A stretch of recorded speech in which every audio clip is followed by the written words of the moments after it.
In this multiplication chapter, we are going to be building on what you know about multiplication, in particular using an area model, and moving ahead to a different model that still lets you look carefully at the value of each factor and think about what you're multiplying, but is a little bit more efficient.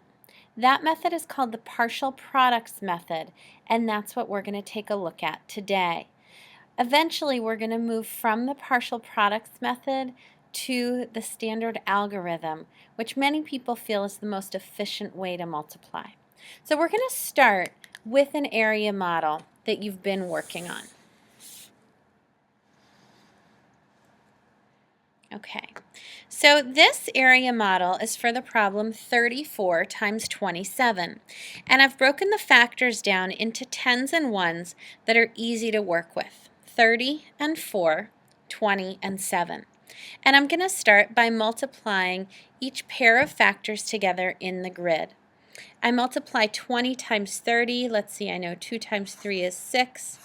And then I've got 2 digits in the tens, so that's going to give me hundreds. 20 times 4 is going to give me 80. 7 times 30, I'll take my basic fact of 21, but one of my factors is in the tens, so I have 210, and 7 times 4 is going to give me 28. Now I need to add all of these partial products together that are inside the area model to get my full product, and I'm going to add across. 600 plus 80 will give me 680. 210 plus 28 will give me 238. And now I'm going to add vertically. So I have these two sums to put together to get my final product. I'm going to add the ones column first. 0 plus 8 is 8. Tens column, 8 plus 3 is 11. The hundreds column, 600 plus 200 is 800 plus the other 100 from my tens column that carried over. I have a final product of 918. We're going to look now at how this same problem translates into a partial product setup. In this way, I'm still going to multiply the same factors together, but I'm going to record them in a more efficient way.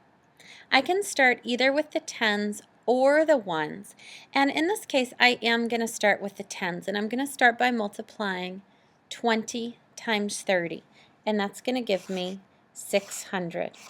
When I record that, I want to make sure that my digits are lined up by place value. Now I'm going to take that same tens and multiply it by the ones. 20 times 4. That's going to give me 80. And again, I'm being very careful to line up my digits by place value.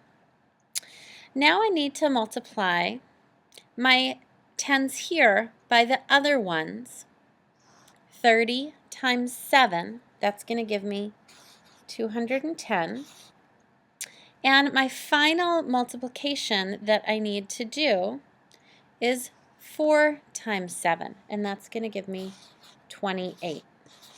I can check that I've got all of my products multiplied together when the marks I've made sort of a bow tie, and I'm just going to go over that so you can see it very clearly. But I connected each product each factor as I was multiplying.